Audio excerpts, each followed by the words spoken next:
नमस्ते बच्चों, इस चैनल में आपका बहुत बहुत स्वागत है।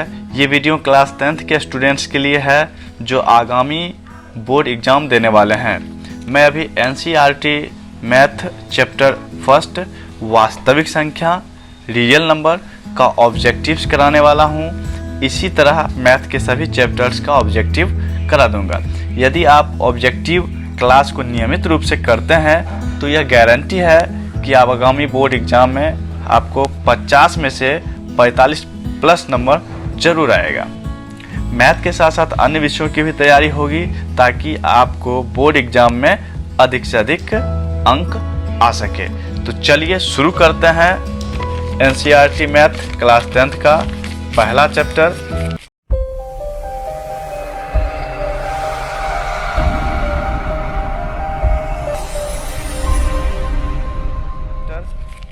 वास्तविक संख्या रियल नंबर।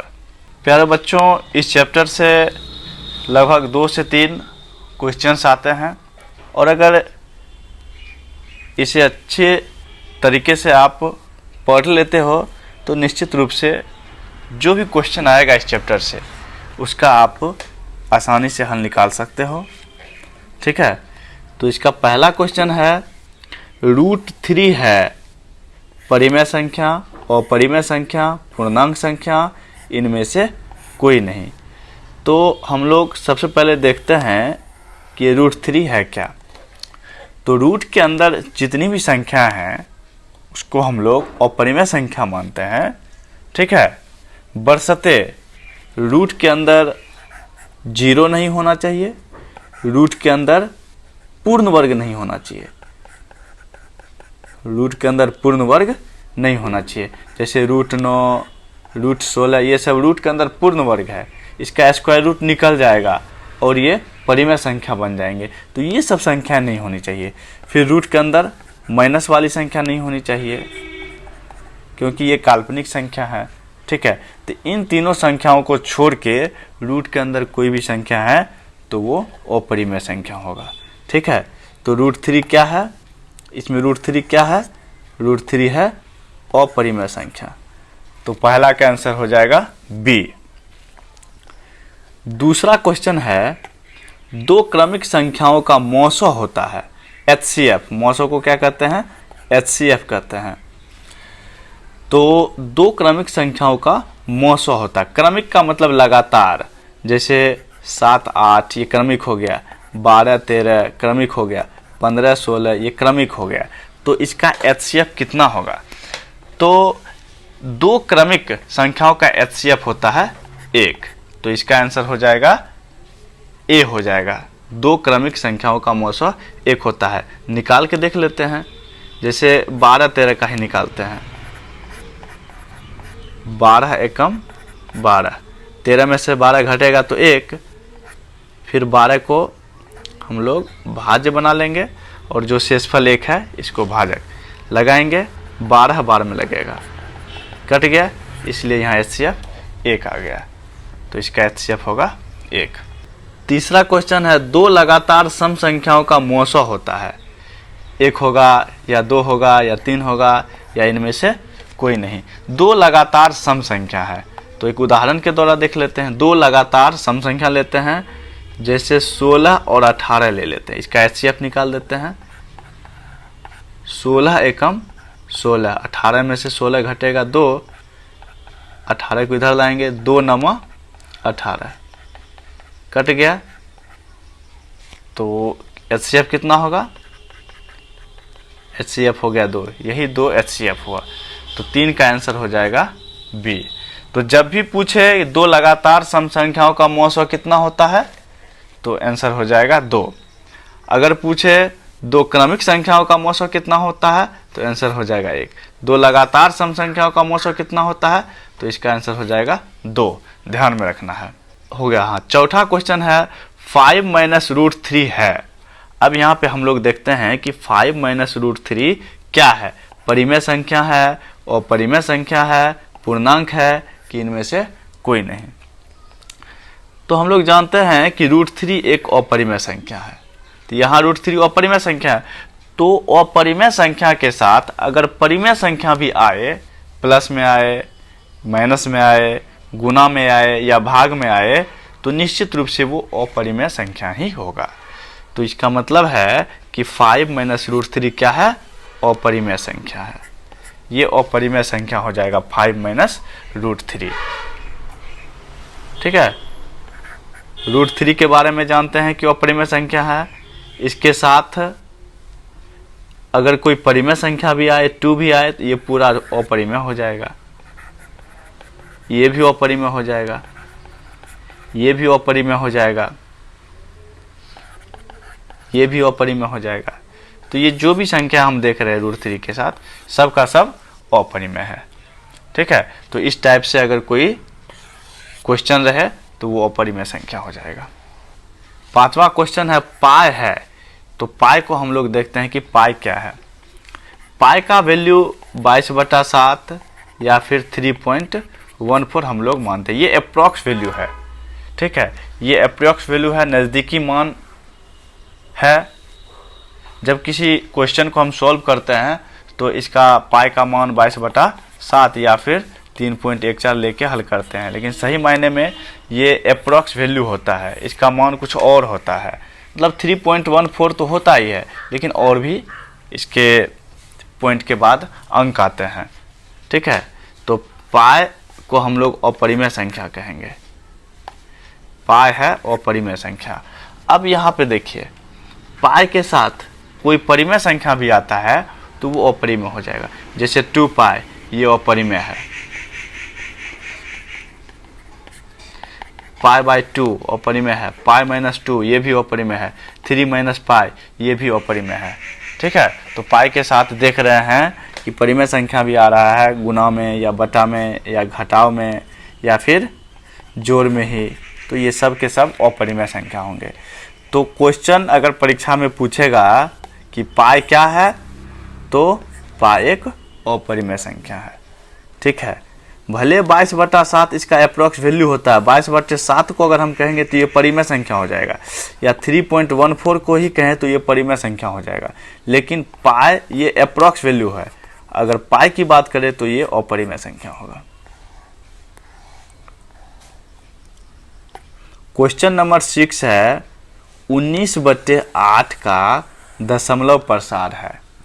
ये शांत है कि अशांत है कि दोनों है कि इनमें से कोई नहीं।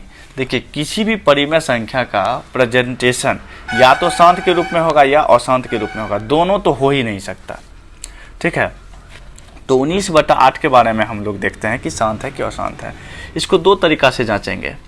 पहला तरीका क्या है, हर का अभाज्य गुणनखंड निकालेंगे। 8 का 19 और 8 कट नहीं रहा है, ये अपने मानक रूप में है, तो 8 का अभाज्य गुणनखंड निकालेंगे। 2 दूनी 4 दूनी 8, 2 का क्यू। अभाज्य गुणनखंड के रूप में 2 या 5 या 2 तथा 5 दोनों आए तो उसको माना जाता है शांत माना जाता है। ठीक है, 2 या 5 के अलावा कोई अन्य संख्या आ जाए तो उसको अशांत माना जाता है। ये पहला तरीका है जांचने का। और दूसरा तरीका क्या है, 19 में 8 से भाग लगा देंगे। अगर पॉइंट के बाद ये पूरा कट जाता है तो ये शांत हो जाएगा, अगर नहीं कटेगा तो अशांत होगा। 8 दूनी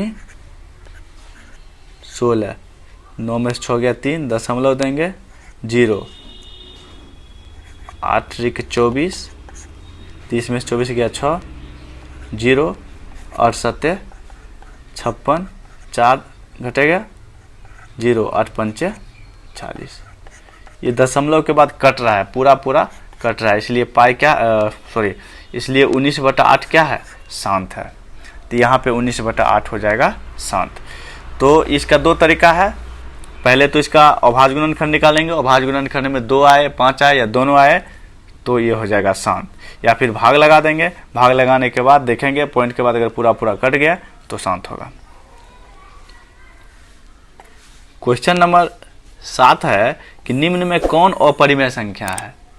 निम्न में कौन अपरिमेय संख्या है, √9, √5, √225, इनमें से कोई नहीं। इसमें अपरिमेय संख्या, ऐसा नहीं है कि रूट देखे या सीधा कह देंगे कि अपरिमेय संख्या है, ये रॉन्ग स्टेप होगा। यहाँ पे हम जांच करेंगे ये संख्याएं जो दी हुई है वो कौन कौन अपरिमेय है कौन परिमेय है, छांट के ही हम अपरिमेय संख्या लिखेंगे। यहाँ पे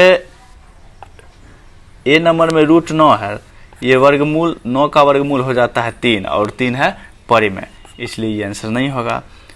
225 का वर्गमूल होता है 15, ये भी आंसर नहीं होगा। ये हो जाएगा बी, रूट के अंदर 5 है, ये अपरिमेय संख्या हो जाएगा। तो इसमें √5 आंसर होगा, बी आंसर हो जाएगा।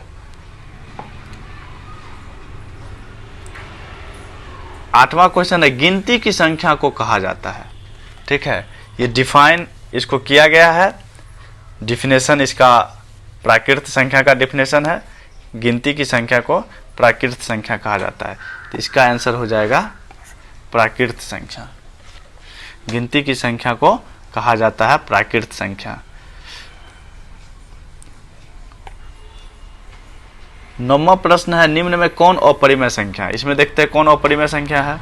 तो इसमें अपरिमेय संख्या या 2 पाई, ये अपरिमेय संख्या बताए थे कि पाई के साथ अगर कोई परिमेय संख्या भी आता है तो वो अपरिमेय हो जाएगा, क्योंकि पाई अपरिमेय है, तो 2 पाई अपरिमेय। और इसका आंसर हो जाएगा ये भी देख लेते हैं, बी नंबर 3 + √5 और -√5। 3 √5 में से √5 घटेगा, 0 होगा 3, ये 3 परिमेय संख्या है, ये 3 क्या है, परिमेय है। सी नंबर में देखते हैं 3 √8/√2 है, 3 पूरे रूट ले लिए, 8/2, 2 चौके 8, 3 और 4 का वर्गमूल 2 निकल जाएगा, 3 दूनी 6, ये भी परिमेय है। और √3 में से √3 घटेगा 0, 0 भी परिमेय है। ठीक है, तो बी नंबर परिमेय है, सी भी परिमेय है, डी भी परिमेय है, लेकिन 2 पाई क्या है, अपरिमेय है, तो इसका आंसर हो जाएगा ए नंबर 2 पाई।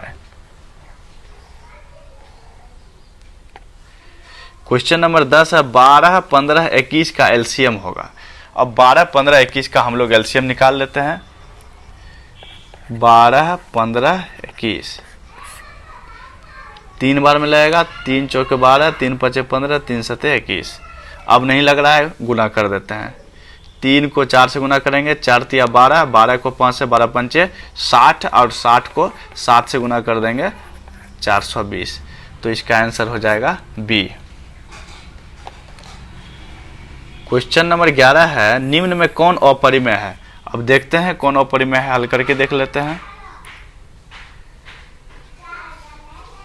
ए नंबर देखते हैं, √36, √64, दोनों का रूट ले लेंगे, 36/64। 36 का वर्गमूल हम लोग जानते हैं 6 और 64 का 8, तो ये हो जाएगा परिमेय। ये परिमेय होगा, ये आंसर नहीं हुआ।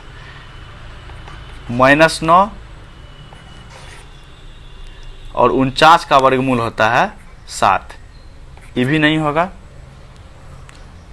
यहाँ देखते हैं 9 का वर्गमूल 3, 81 का वर्गमूल 9, ये भी नहीं होगा। ये तीनों संख्याएं परिमेय साबित हो गया, ये सी आंसर होगा। रूट के अंदर में 7 है, ये सी आंसर होगा। तो 11 में निम्न में कौन अपरिमेय है, तो इसका आंसर सी हो जाएगा, √7। क्वेश्चन नंबर 12 है, 11.23564, यहाँ पे 3564 पर रैंकिंग है। तो ये है एक पूर्णांक संख्या और परिमेय संख्या, परिमेय संख्या, इनमें से कोई नहीं। तो इसका आंसर हो जाएगा परिमेय संख्या, क्योंकि परिमेय संख्या का 2 प्रकार से निरूपण होता है, शांत दशमलव निरूपण और अशांत दशमलव निरूपण। अशांत दशमलव में ये रैंकिंग आता है, अशांत दशमलव निरूपण में रैंकिंग आता है। तो रैंकिंग वाली जितनी भी संख्या हैं वो परिमेय संख्या के अंतर्गत ही आएगा, तो परिमेय संख्या हो जाएगा।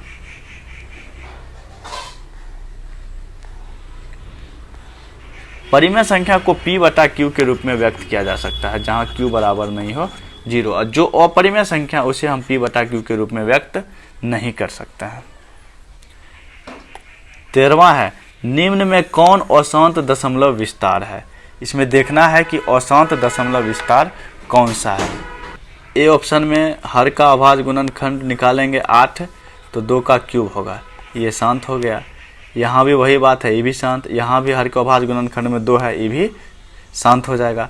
मतलब तीनों क्या है, शांत है। तो इसका आंसर हो जाएगा डी, इनमें से कोई नहीं। 14 है 2 या 2 से अधिक अभाज्य संख्याओं का मौसौ। ठीक है, 2 या 2 से अधिक अभाज्य संख्याओं का मौसौ। 2 अभाज्य संख्या हो या 2 से अधिक हो, कितना भी अभाज्य संख्या हम क्यों ना लें, लेकिन उसका मौसौ कितना होगा, 1 होगा। ठीक है, 2 अभाज्य संख्या ले या 2 से अधिक अभाज्य संख्या ले, उसका मौसौ होगा 1। निकाल ही लेते हैं। 7 और 13 दोनों क्या है, अभाज्य है। 7 एकम 7, 13 में से 7 गया 6, फिर 6 में 7, फिर 6 से 7 में भाग लगाएंगे, 6 एकम 6, 7 में 6 गया 1, फिर 1 से 6 में भाग लगाएंगे, 6 एकम 6, कितना निकला 1। तो HCF इसका हो जाएगा 1। इसलिए अगर क्वेश्चन दे रहा है कि 2 या 2 से अधिक अभाज्य संख्याओं का मौसौ कितना है, तो उसका आंसर हो जाएगा 1। √12 एक परिमेय संख्या, एक अपरिमेय संख्या, एक पूर्णांक संख्या, इनमें से कोई नहीं। इसमें √12 क्या है, √12 का अगर हम लोग हल करते हैं, 4 तिया 12, 4 का वर्गमूल 2√3। चूंकि √3 अपरिमेय संख्या है, इसलिए 2√3 भी अपरिमेय संख्या होगा। तो इसका आंसर क्या होगा, एक अपरिमेय संख्या। √12 एक अपरिमेय संख्या हो जाएगा। क्वेश्चन नंबर 16 है, 2 परिमेय संख्याओं के बीच अधिकतम कितनी संख्या हो सकती है। देखिए, 2 परिमेय संख्या के बीच ले या फिर 2 अपरिमेय संख्या के बीच ले, ठीक है, दोनों के बीच अनंत संख्याएं होंगी। तो 2 परिमेय संख्याओं के बीच कितनी संख्या होती है, तो अनंत हो जाएगा। 17 देखते हैं। 17 में है 1 2, फिर डबल 1 है 2, फिर ट्रिपल 1 है 2, फिर 4 टाइम्स 1 है, फिर 2। इसी तरह से बढ़ते जा रहा है, ये सीरीज बढ़ते जा रहा है। कि कैसा सीरीज है, 1 के बाद 2 आया, 2 के बाद डबल 1 आ गया, फिर 2 के बाद 3 बार 1 आ गया, फिर 2 के बाद 4 बार 1 आ गया, अब 2 के बाद 5 बार 1 आएगा, फिर 2 के बाद 6 बार 1 आएगा। इस तरह से ये बढ़ते चला जाएगा, ये कभी ख़त्म नहीं होगा। और जो कभी ख़त्म नहीं होगा उसको हम कहेंगे अपरिमेय संख्या। ठीक है, जो कभी खत्म नहीं होगा उसको अपरिमेय। अब कहिएगा, प्रश्न उठेगा कि अशांत भी कभी कभी खत्म नहीं होता, लेकिन अशांत के बारे में हम लोग ये जान जाते हैं कि रिपीट होने वाला है, रिपीटेशन है। ठीक है, रिपीटेशन है, रिपीट होगा। लेकिन अपरिमेय संख्या में क्या होता है कि वो एक सीरीज जो बनना चाहिए रिपीटेशन का, वो सीरीज नहीं बन पाता, हर बार हर तरह की संख्याएं आती है। ठीक है, उस पर रेकरिंग की संभावना भी नहीं बनती है, इसलिए हम इसको अपरिमेय संख्या कहेंगे। 18वां क्वेश्चन, यूक्लिड विभाजन एल्गोरिथम 2 धनात्मक पूर्णांकों के निम्न में से किसे परिकलित करने का तकनीक है। तो यूक्लिड विभाजन प्रेमिका से या यूक्लिड विभाजन एल्गोरिथम से हम लोग मौसौ निकालते हैं, तो आंसर हो जाएगा मौसौ। क्वेश्चन नंबर 19 है, किसी धनात्मक पूर्णांक a तथा b के लिए ab का मौसौ गुने ab का लसौ निम्न में से किसके बराबर है। एक फॉर्मूला है, 2 संख्याओं का गुणनफल equal to LCM into HCF। ठीक है, 2 संख्याओं का गुणनफल होता है LCM इंटू HCF। तो इसका आंसर हो जाएगा कि AB का मौसौ गुने AB का लसौ किसके बराबर होगा, A गुना B के बराबर होगा। इसका आंसर C हो जाएगा, A गुना B के बराबर।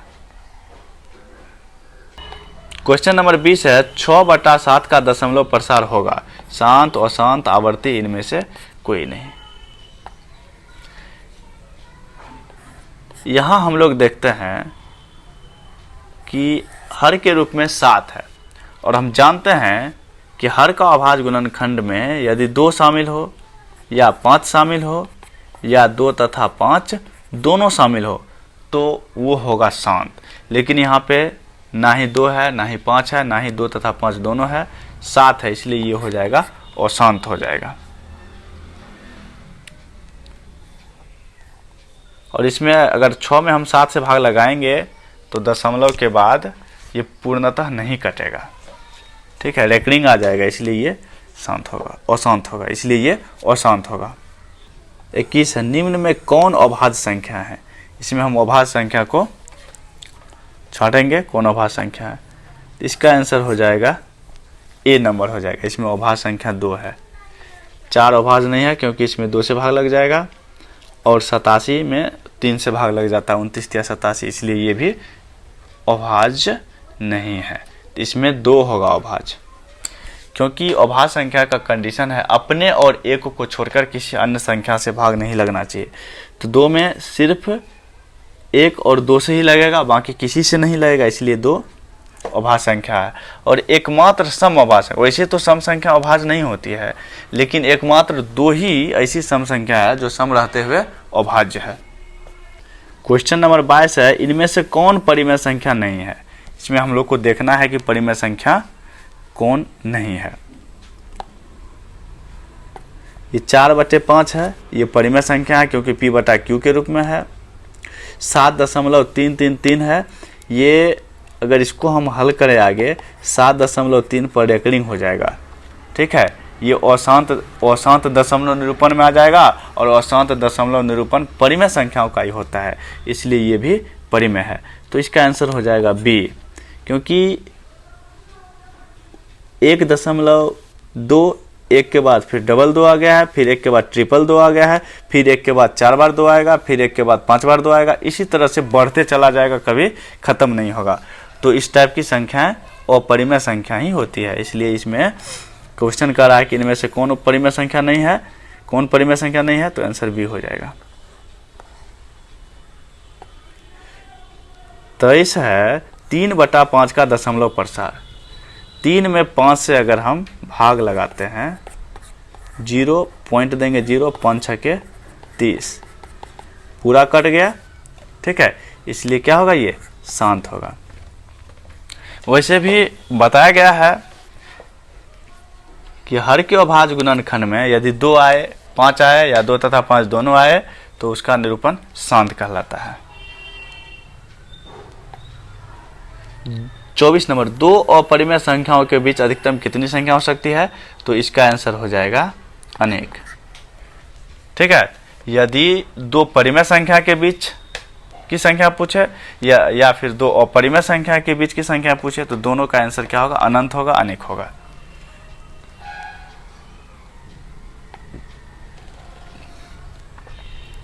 पच्चीसवां क्वेश्चन है, 5.222 कौन सी संख्या है, परिमेय है कि अपरिमेय है, काल्पनिक है, इनमें से कोई नहीं। 5.222 ...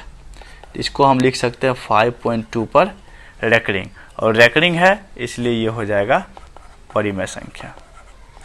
क्योंकि परिमेय संख्या को 2 प्रकार से निरूपित किया जाता है, शांत और अशांत, और अशांत दशमलव निरूपण में ही रेकरिंग आता है। ठीक है, इसलिए ये होगा परिमेय संख्या। ये अनंत तक जाएगा, लेकिन इसमें ये फिक्स हो गया है कि 2 ही आएगा, 2 पर रेकरिंग होगा, और रेकरिंग की संभावना बनती है तो वो परिमेय संख्या ही होता है।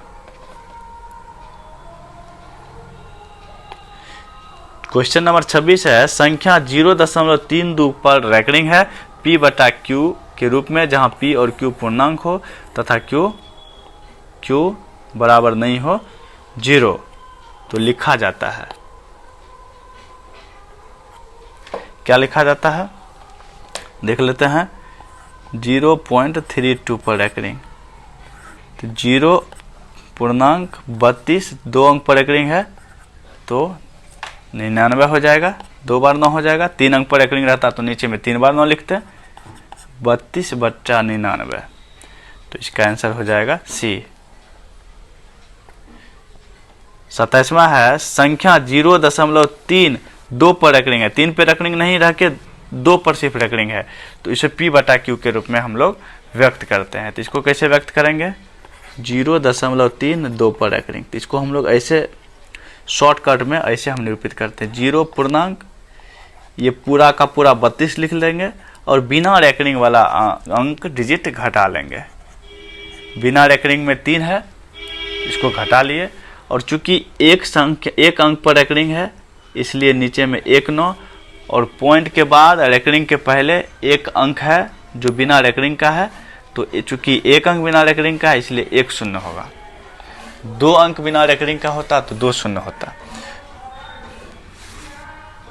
0 पूर्णांक 32 में से 3 जाएगा तो 29 बाय 90, 90 को 0 से गुना करेंगे तो 0 होगा, 0 में 29 जोड़ेंगे तो 29 होगा, 29/90 हो जाएगा। तो इसका आंसर हो जाएगा बी।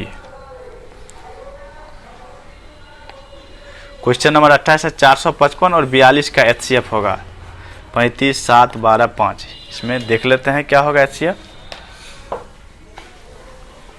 455 को 5 बार में 5 नमा 45, 5 एकम 5, 7 बार में 13 7 91, फिर 42 का लगाते हैं, 2 बार में 21, 3 बार में 3 7 21। तो 455 को क्या लिखेंगे 5 × 7 × 13। 42 को क्या लिखेंगे 2 × 3 × 7। इसमें क्या कॉमन आ रहा है, इसमें कॉमन आ रहा है 7, 7 दोनों में है, ठीक है। इसमें 7 कॉमन आ रहा है। और भी कोई संख्या कॉमन आ रहा है, और कोई संख्या कॉमन नहीं आ रहा है, सिर्फ 7। 5 दोनों में नहीं है, 13 भी दोनों में नहीं है, 2 दोनों में नहीं है, 3 नहीं है, 7 दोनों में है। इसलिए इसका HCF कितना होगा 7 होगा। बी हो जाएगा आंसर। क्वेश्चन है 2 और 2.5 के बीच की अपरिमेय संख्या। इसमें देखना है कि 2 और 2.5 के बीच कौन सी संख्या आएगी। तो √11 का मान निकालना होगा। √11 का मान, अगर √9 का मान देखा जाए तो 3 आ जाता है, तो √11 का मान 3 से तो अधिक ही होगा ना। तो 2 और 2.5 के बीच नहीं आया, ये गलत हो गया। उसके बाद ये यहाँ पे 22 है। अगर 22 के निकट का, अगर हम 22 से छोटा ही, अगर इसके निकट का अगर हम पूर्ण वर्ग देखते हैं तो 16 होता है। 16 का वर्गमूल निकालेंगे 4, तो 4 से तो ये ज़्यादा ही मान देगा, ठीक है। और यहाँ हमें 2 और 2.5 के बीच ढूंढना है, इसलिए ये भी नहीं होगा। अगर 12.5 तो इसके नज़दीक आता है 9, 9 का वर्गमूल निकालते हैं तो 3, ठीक है। जबकि यहाँ 2 और 2.5 के बीच ढूंढना है, इसलिए डी भी नहीं होगा। तो इसका आंसर क्या हो जाएगा बी हो जाएगा, ठीक है। 2 और 2.5 के बीच की अपरिमेय संख्या बी। √5 का मान निकालेंगे तो 2.23 ये आते हैं, ठीक है, जो 2 और 2.5 के बीच में है। तो इसका आंसर हो जाएगा √5 बी हो जाएगा आंसर। क्वेश्चन नंबर 30 है यदि n एक प्राकृत संख्या है तब √n क्या होगा, ठीक है। √n क्या क्या हो सकता है ये हम देख लेते हैं। n प्राकृत संख्या है, गिनती की संख्या को प्राकृत संख्या कहते हैं। तो हम इसको √1 लिख सकते हैं, √2 लिख सकते हैं, √3 लिख सकते हैं, √4 लिख सकते हैं, √5 लिख सकते हैं, डॉट डॉट और भी संख्या लिख सकते हैं।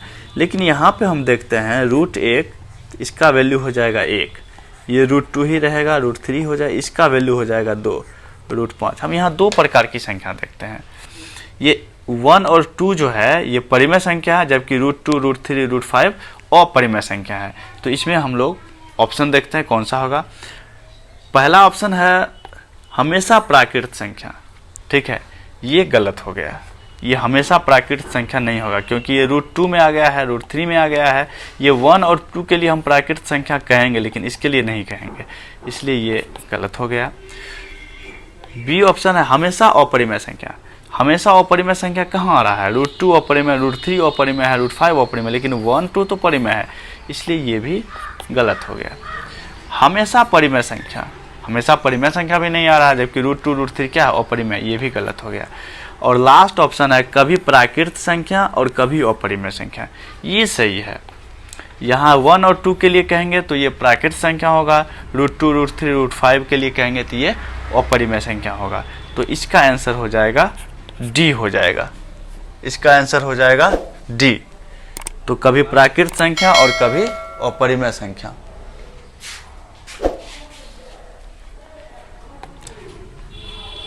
क्वेश्चन नंबर 31 है यदि प्रथम 13986 अभाज्य संख्याओं का योग n है तो n हमेशा भाज्य होगा डैश से, मतलब 6 से होगा कि 4 से होगा कि 8 से होगा। यदि प्रथम 13986 अभाज्य संख्याओं का योग n है तो देख लेते हैं कितना से ये भाग लगेगा। 13,986। 13,986 में अगर हम 6 से भाग लगाते हैं, 6 दूनी 12, 3 में से 2 गया 1, 9 उतरेगा, 6 3 18, 9 में 60 गया 1, 8 उतरेगा, 6 3 18, कट गया, 6 उतरेगा, 6 एकम 6, कट गया। इसका मतलब है कि इसका आंसर ए होगा। 4 से भाग लगेगा नहीं, क्योंकि अंतिम 2 अंक में 4 से भाग लगना चाहिए, तभी पूरी संख्या में 4 से भाग लगता है, इसलिए ये नहीं होगा। अंतिम 3 अंक में 8 से भाग लगना चाहिए, 3 अंक में 8 से भाग लगेगा नहीं। देख लेते हैं भाग लगा के। 8 एकम 8, 9 में 60 गया 1, 18, 8 दूनी 16, 2 6 26, फिर 8 3 24। नहीं लग रहा है, ठीक है, ये भी नहीं होगा, इसलिए इसका आंसर ए नंबर होगा। क्वेश्चन नंबर 32 है, निम्न में से कौन सा कथन सही है या सत्य है। ये देख लेते हैं, 2018 एनुअल में पूछा भी गया है। 2 अपरिमेय संख्याओं का गुणनफल हमेशा अपरिमेय होता है। 2 अपरिमेय संख्याओं का गुणनफल हमेशा अपरिमेय होता है। ये सही है या गलत है, इसकी जांच हम लोग करते हैं। √2 ये अपरिमेय संख्या है, और √8 ये भी अपरिमेय संख्या है। जब इसको हम गुना करते हैं तो √16, और √16 का वर्गमूल हो जाता है 4, ये परिमेय हो जाता है। लेकिन ये क्या कर रहा है, 2 अपरिमेय संख्याओं का गुणनफल हमेशा अपरिमेय होता है, तो ये कथन गलत है। इसका बी ऑप्शन देख लेते हैं, एक परिमेय व एक अपरिमेय संख्या का गुणनफल हमेशा अपरिमेय होता है। एक परिमेय और एक अपरिमेय, जैसे एक परिमेय 3 ले लिए, अपरिमेय ले लिए √5, इस दोनों को गुना करेंगे 3√5, ये अपरिमेय संख्या होगा, ठीक है। तो यहाँ कहा जा रहा है कि एक परिमेय व एक अपरिमेय संख्या का गुणनफल हमेशा अपरिमेय होता है, तो ये कथन सत्य है। इसका आंसर हो जाएगा बी। आगे भी देख लेते हैं, 2 अपरिमेय संख्याओं का जोड़ कभी अपरिमेय नहीं हो सकता। 2 अपरिमेय संख्याओं का जोड़ कभी अपरिमेय नहीं हो सकता।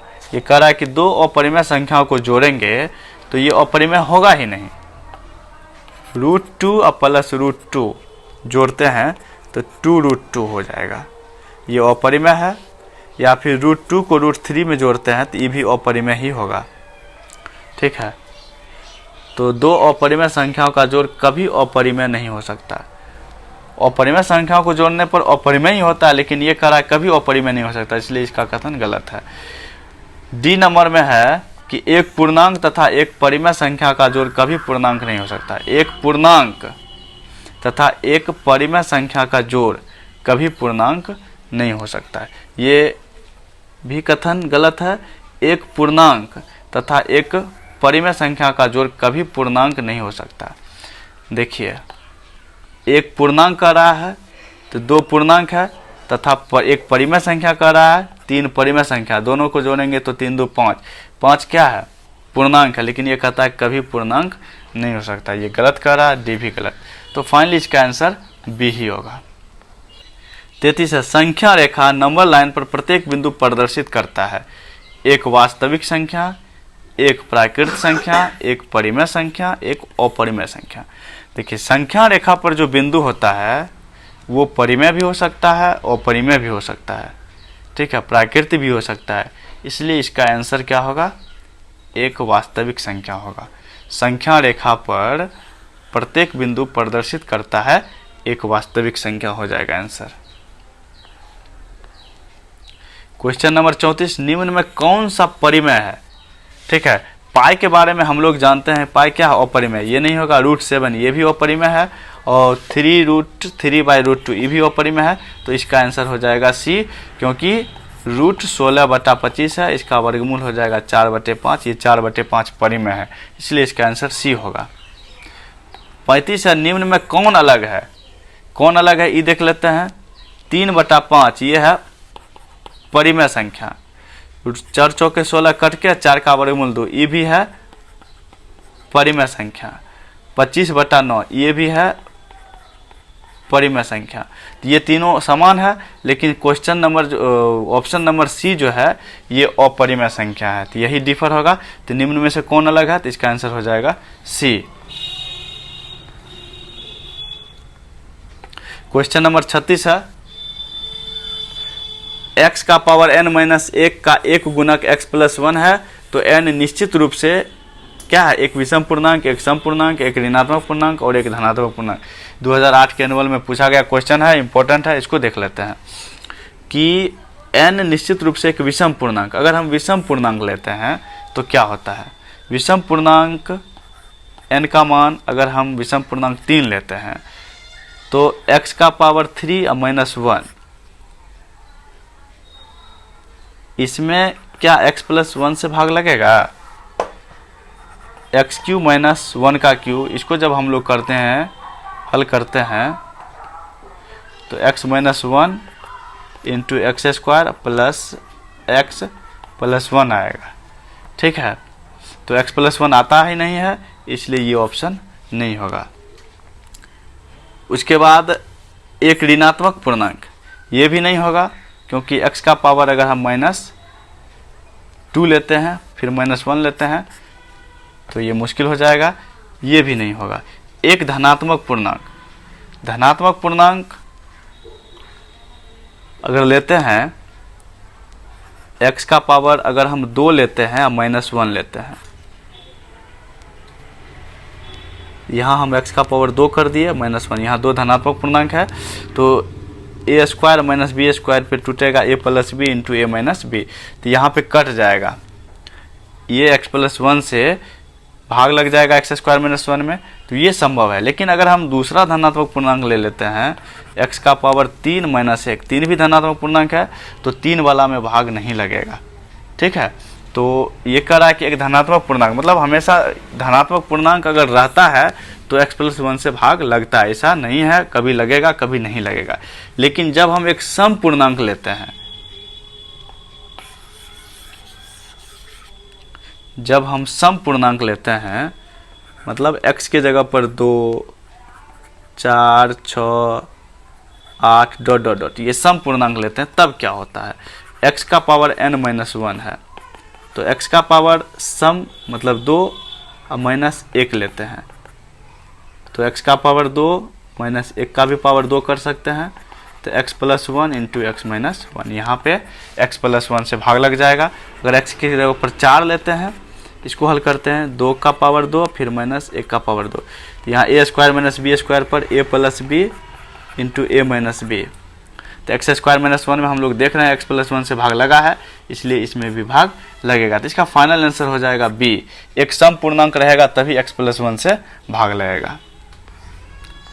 क्वेश्चन नंबर 37 देख लेते हैं, 2 धनात्मक पूर्णांक a और b है, q और r अद्वितीय पूर्ण संख्या है, तो इनमें से कौन सही है, तो इसमें सही होगा a बराबर b q plus r, a बराबर बी क्यू प्लस आर, ये आंसर होगा, क्योंकि 2 धनात्मक पूर्णांक a और b है, a में b से भाग लगाएंगे तो a को हम लोग मानेंगे भाज्य और b को मानेंगे भाजक, और q आ जाएगा भागफल और r हो जाएगा शेषफल। तो यूक्लिड विभाजन एल्गोरिथम से भाज्य बराबर होता है भाजक गुने भागफल प्लस शेष, तो इससे आ जाएगा a बराबर b गुने q प्लस r बराबर बी क्यू प्लस आर, ए बराबर बी क्यू प्लस आर, तो इसका आंसर बी हो जाएगा।